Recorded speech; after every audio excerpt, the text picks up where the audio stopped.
going on, guys? It's Zach here, bringing you guys another fantasy football video. And this one I'm going to be going over my top 24 running backs in the rankings and putting them into a bit of a tier list here. I will also be uploading very shortly onto my website my tier-based rankings. Right now, you've already been able to go look at my projections and rankings on that website, but I'll be adding in tiers to those so you can really see how I view the positional drop-offs at each level here. And I do generally feel like positional rankings are best done from a tier-based standpoint. Obviously, the fifth best running back might be just as good as the fourth best running back pretty much, or there could be a really significant drop-off. And it's really important to know that just because there might be a very small difference in ADP doesn't mean there's not a small difference in the production you're going to get. So it's really important to understand how when the end of a tier is coming up for a position so that you can know when it makes sense to either target drafting those players at the end of that tier or make sure you're not the team that takes the first player of the tier in a position. So generally the best way to go about drafting, I found that I've had much more success doing that, and it just really helps me going forward. So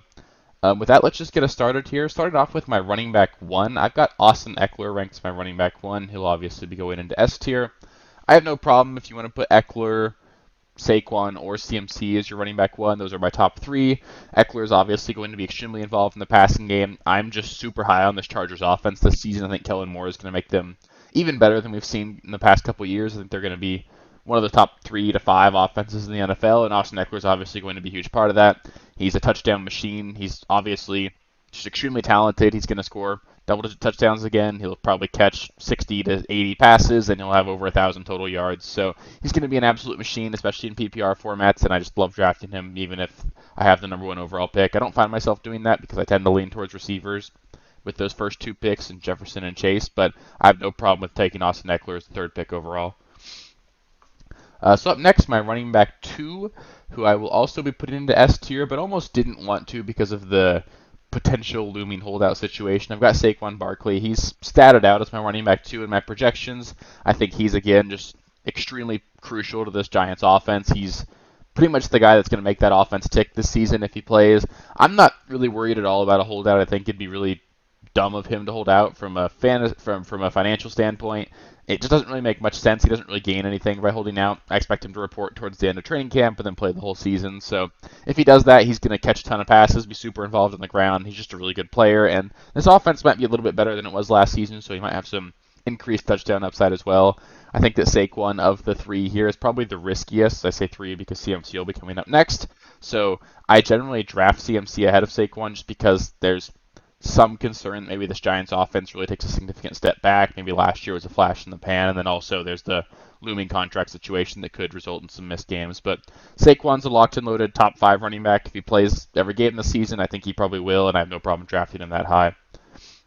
So then for the last player in S tier, we'll look at Christian McCaffrey here. There's not really much that needs to be said about Christian McCaffrey. He's going to catch a ton of passes. He's going to be a crucial part of a really good offense in San Francisco. The only real knock I would have on him is that we saw that his points per game were pretty drastically different in games where Elijah Mitchell was healthy versus games where Elijah Mitchell missed. I think that in general, you're still getting top 3 running back production with Elijah Mitchell on the field, and obviously Elijah Mitchell's had a really hard time staying healthy himself, so there will probably be some games this season where Christian McCaffrey has that backfield to himself. I have no problem drafting him as number 1 overall running back. He's been that several years in the past. He's just got an extremely safe floor given how involved he is as a receiver. I think there is a little bit of uncertainty there just given the quarterback situation.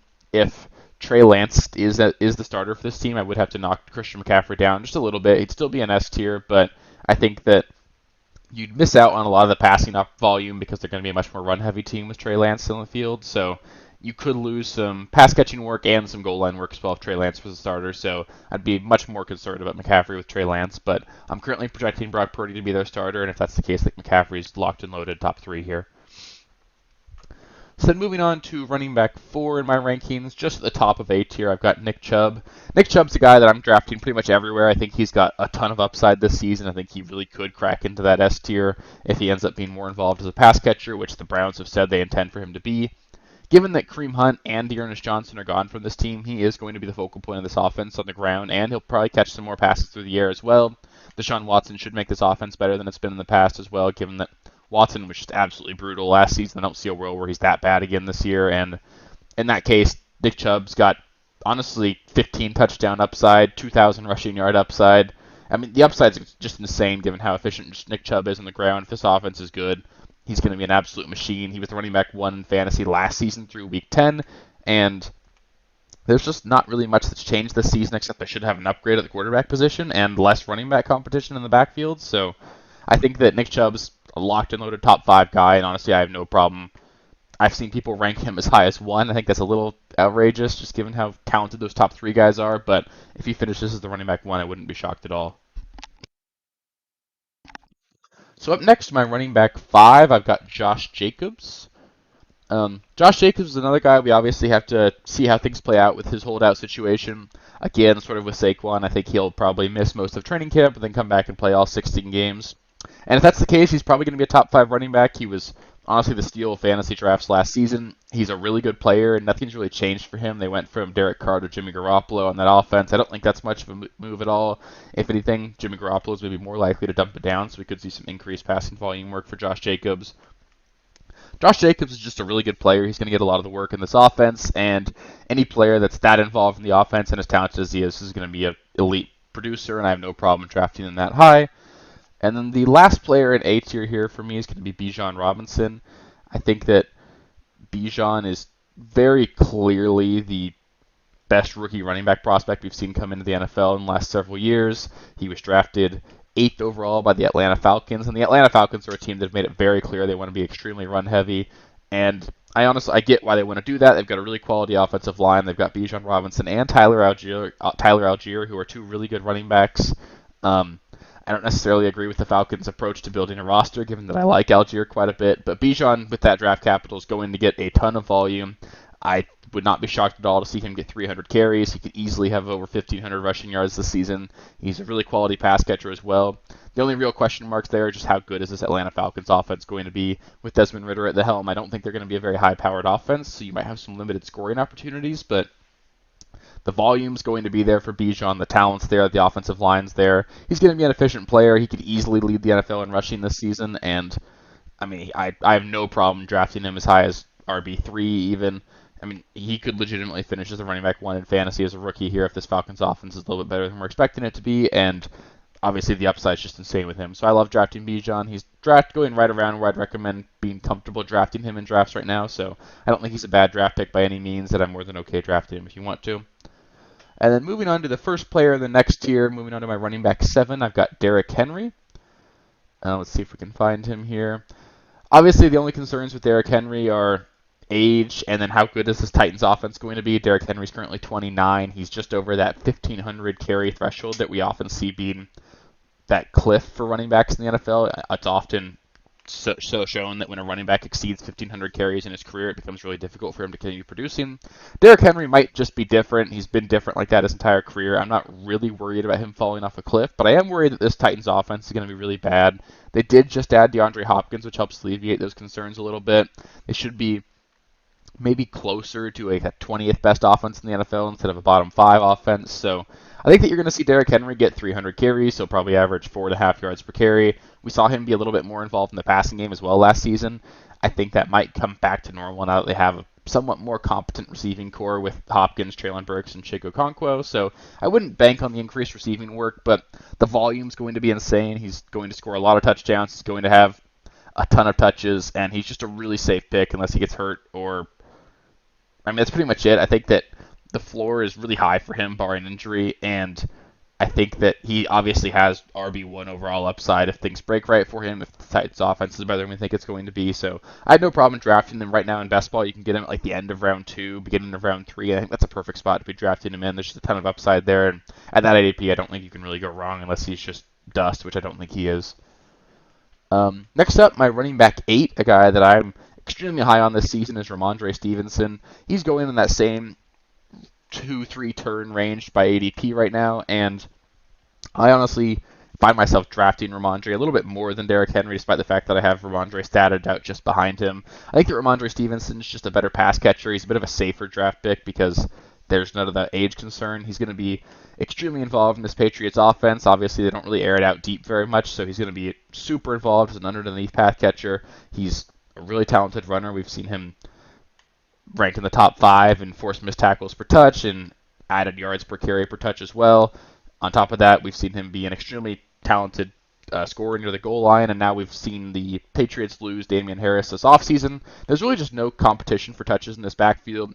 They have been rumored to be working out some running backs this week in Leonard Fournette and Darrell Henderson. Leonard Fournette would be a bit of a bummer. I'd be a little bit more concerned there. Darrell Henderson wouldn't scare me at all. I think Ramondre Stevenson is probably going to finish as a top 8 running back. I think it's a really safe draft pick there, and honestly, he's got running back 1 upside if he can just score a lot more touchdowns, and I think that's possible this season with the Patriots potentially being a better offense and with no Damian Harris there. So I love the value of Ramondre Stevenson. I think he could really break out this year.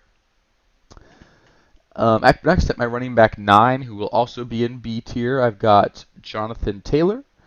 I was surprised I had Jonathan Taylor this low. Obviously, he was the consensus running back 1 last season, and he had a bit of a down year, obviously, missing a lot of time with injury and the Colts just imploding as a franchise. So he was a bit of a lost season for Jonathan Taylor, but I think he's still a really talented player. I think this offensive line should be much better than it was last season, and I think that Anthony Richardson being involved and being a dual threat in this offense should open up more lanes for Jonathan Taylor in the running game. But on the flip side of that, Anthony Richardson's going to not be as prone to dumping the ball off to the running back very often. We often see that mobile quarterbacks, their first reaction is just to take off with the ball rather than dump it down.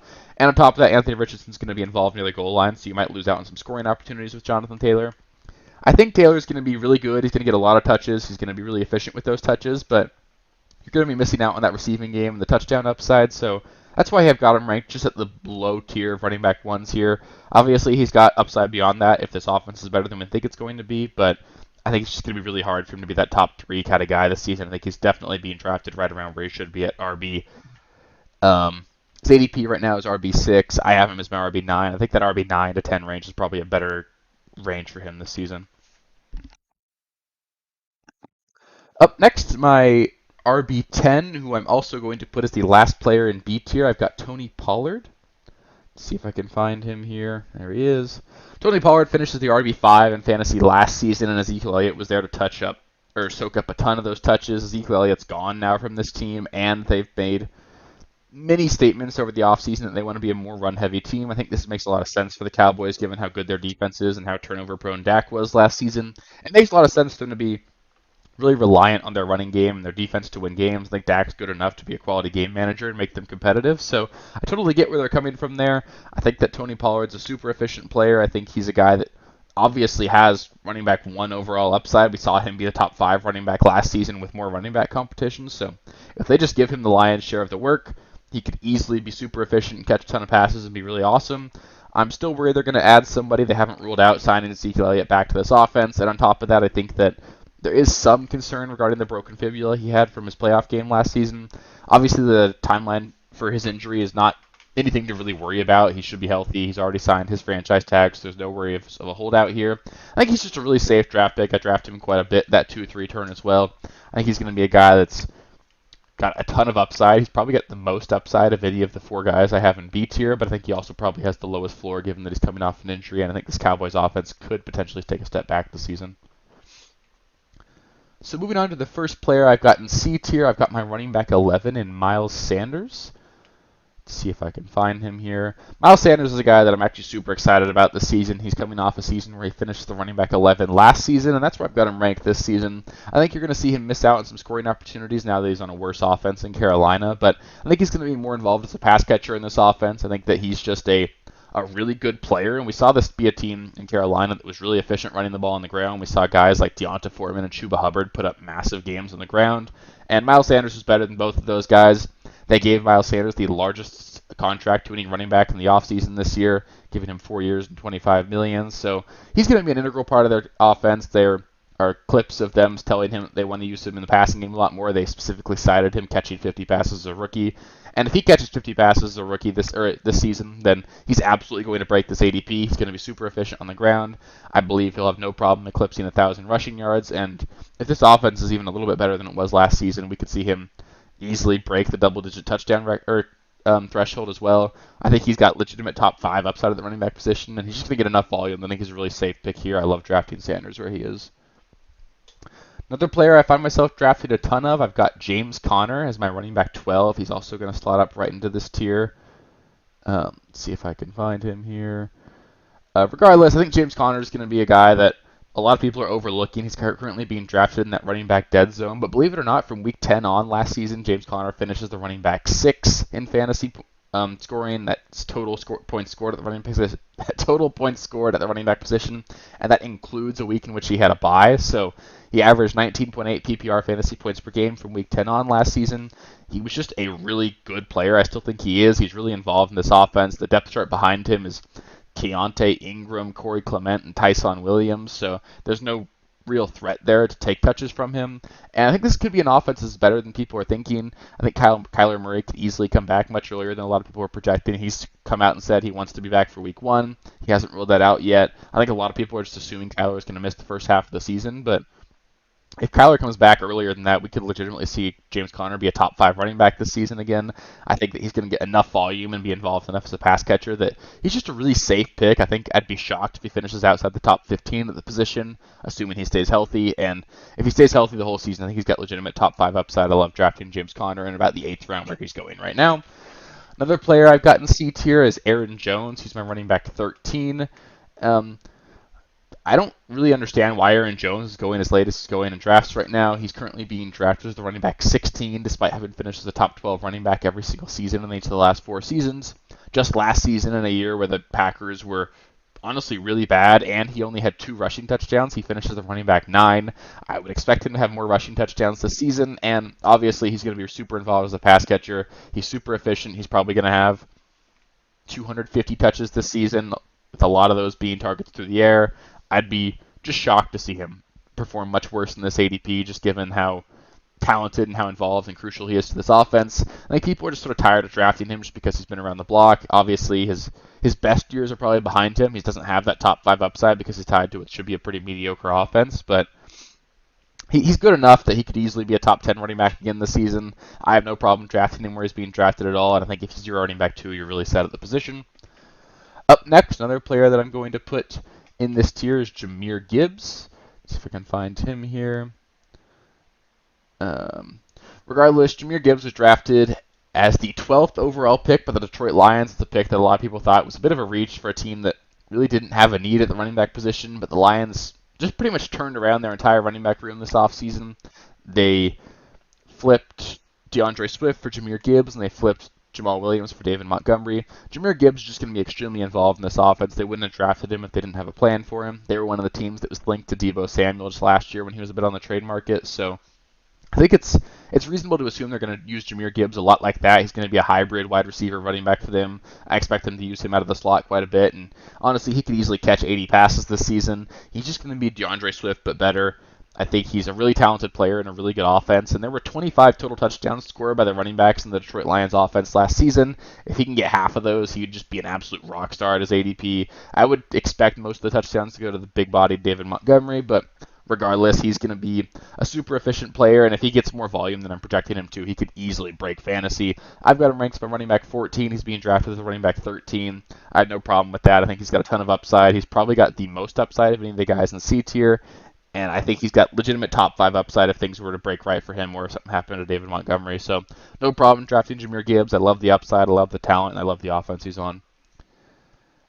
So that'll be the end of C tier. Moving us into D tier here, which will be the last tier I'll touch on for my top 24 running backs. So we're going to get a lot of players in D tier here, so maybe I'll have to move some guys around. But I'll put Alvin Kamara here. I think that Alvin Kamara is a player that a lot of people are really sleeping on. I've currently got him ranked as my RB 15. He's currently being drafted at the RB 32. That to me is just really ridiculous. Obviously, he's probably going to receive a suspension of 1 or 2 games this season, but by the end of the year, you're not really going to worry too much about that first or second week that you didn't have him for. He's just by far the best pass-catching running back in this offense. He was still the running back 13 in points per game last season. The only real competition for touches in this backfield is Jamal Williams and Kendre Miller. Kendre Miller is still healing from an MCL injury that he suffered in college. It's going to be really difficult for a rookie to pick up an offense while he's missing training camp, so I'm not really worried about Kendre Miller taking touches from Alvin Kamara.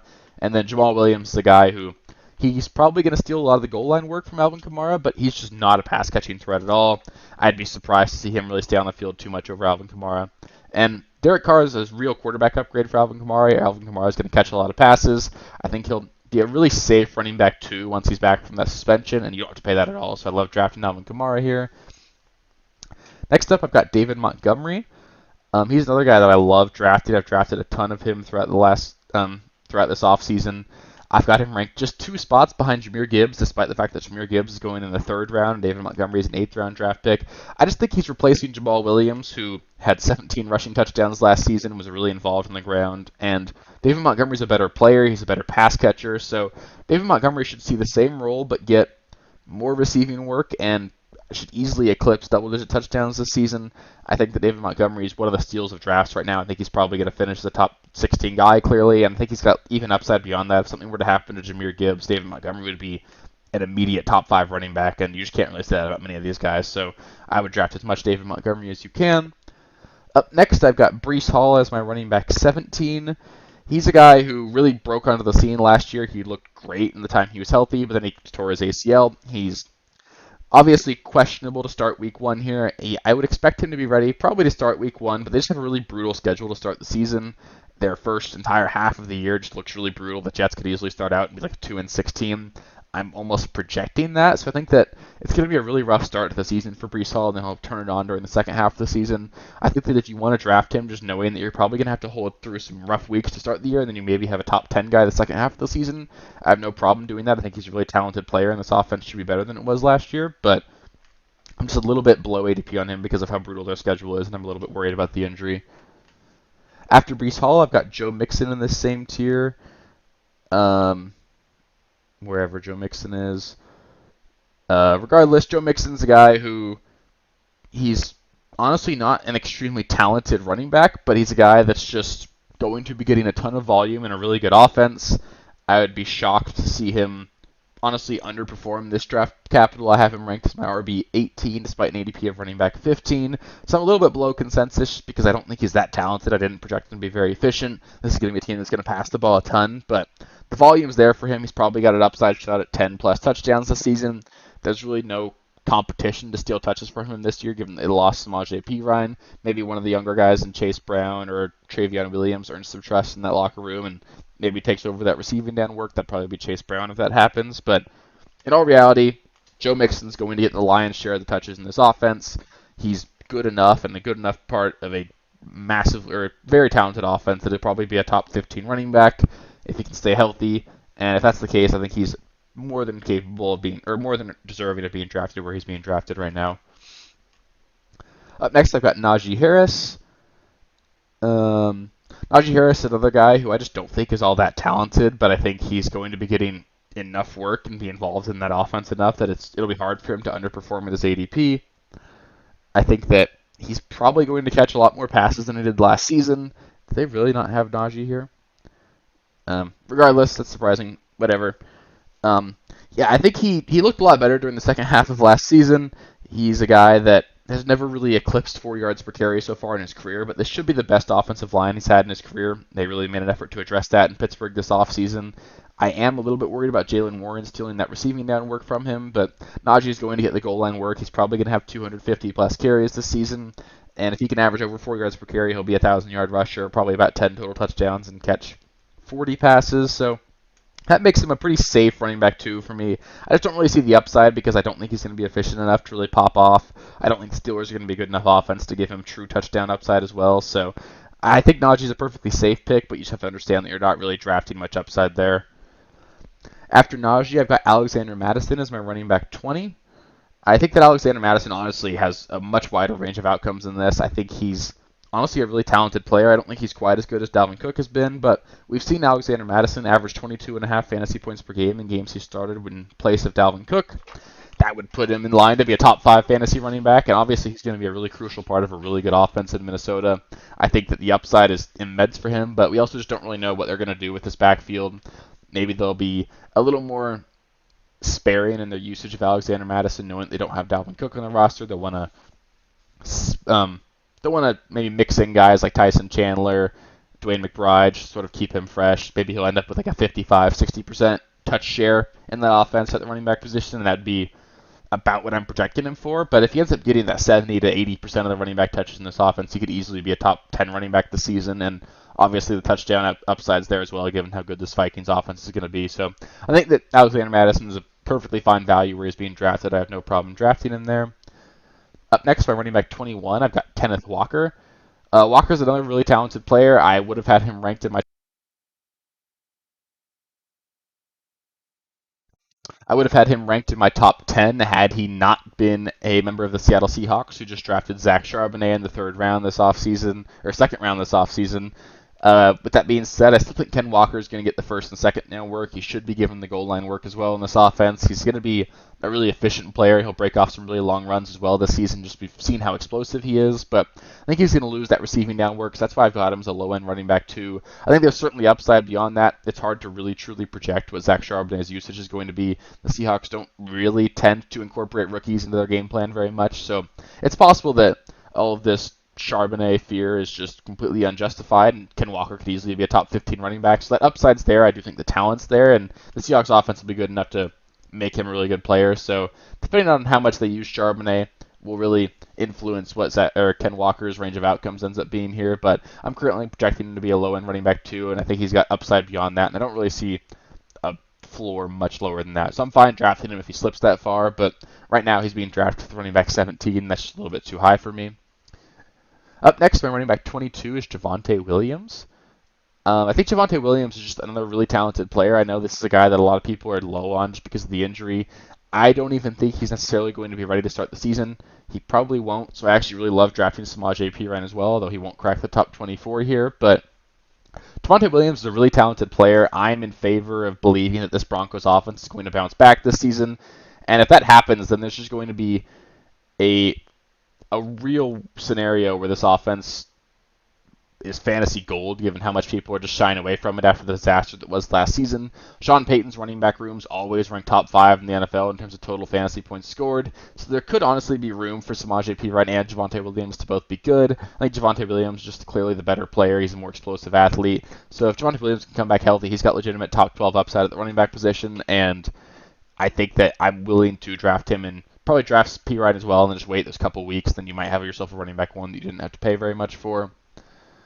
My running back 23, another guy on this tier, I'm going to put Rachaad White. Rachaad White's another guy who I think is just going to volume his way to being fantasy relevant. He's a really quality pass catcher. There's really no competition in that backfield. They've got Keyshawn Vaughn, Chase Edmonds. That's about it in that backfield. There's nobody that really scare. Oh, and they have an undrafted rookie running back as well. I'm blanking on his name, but I do actually. I've heard really good things about him. But regardless, there's no real competition for Rachaad White in that backfield. I think Rachaad White's going to be a guy that could easily catch 60, 70 passes this season. He's probably not going to be very efficient on the ground because the offensive line isn't great. This isn't going to be a team that's going to score a ton, so the upside is certainly limited for him, but he can pretty easily PPR his way to being fantasy relevant. And then lastly, for my running back 24, I've got Travis Etienne. Etienne's a guy that I'm pretty significantly below consensus on. Etienne's currently being drafted as the running back 14, and I've got him ranked as my running back 24, so I'm personally out on Etienne. I think that Tank Bigsby is going to be a little bit more involved than people are thinking, and also Etienne just really wasn't a quality pass catcher last season. He was also one of the worst goal line backs in the NFL, so I think that he could legitimately lose out on that third down work and that goal line work, and if that happens, then the valuable touches at the running back position just aren't going to come his way, and it's going to be hard for him to be a really quality producer. But obviously he's a really talented player. He could be a guy that certainly makes me look wrong here, but I just don't find myself drafting Etienne very much. Yes, that'll be it. Would have been nice if there was another row here. So I'm going to add another row. I want to sort of split this up a little bit more so it makes some more sense. I don't think there is a bit of a tier break here. I think that after Ken Walker, I would put Javonte, Rachaad White, and Travis Etienne all in this tier. I think this looks a lot better. It's probably about how I'd rank that. So yeah, just to summarize here, in my S tier for the running back position, I've got Austin Eckler, Saquon Barkley, and Christian McCaffrey. My A tier, I've got Nick Chubb, Josh Jacobs, Bijan Robinson. My B tier, I've got Derrick Henry, Ramondre Stevenson, Jonathan Taylor, Tony Pollard. C tier, we've got Miles Sanders, James Conner, Aaron Jones, and Jahmyr Gibbs. D tier, we've got Alvin Kamara, David Montgomery, Breece Hall, Joe Mixon, Najee Harris, Alexander Mattison, and Kenneth Walker. And then last but not least, in E tier, we've got Javonte Williams, Rachaad White, and Travis Etienne. So if you want more rankings and more tier lists, you can go refer to my website. Those are up there for free. I'll make sure those stay updated throughout the offseason as well. So if you want to go a little bit deeper in the top 24, you're more than welcome to take a look at that. If you have any questions or guys that you disagree with, let me know. I'd love to see what your guys' rankings are. I know that I've got some pretty far off of consensus takes on a lot of these guys, so there's definitely going to be some discrepancy there, but that's really what makes fantasy fun, seeing who's right when it all shakes out in the course of the season. So, yeah, thanks for watching, and if this was your first time on the video or on the channel, I'd love it if you take the time to subscribe to the channel if you want more content like this. I put out pretty much a video every single day lately. If you did like the video, which I hope you did because you made it this far, please do give it a thumbs up. It really helps with the algorithm, really helps grow the channel, and really shows me that I'm doing a good job and that you like this video. So, yeah, thank you so much for taking the time, and I'll catch you next time. Thank you guys for watching. If you haven't already, please be sure to subscribe to the channel, like the video, check out these other videos here if you haven't. If you want more content, please feel free to follow me on Twitter at RealSteelFFB. I'll be more active on there as the season goes on. Thanks. Catch you later.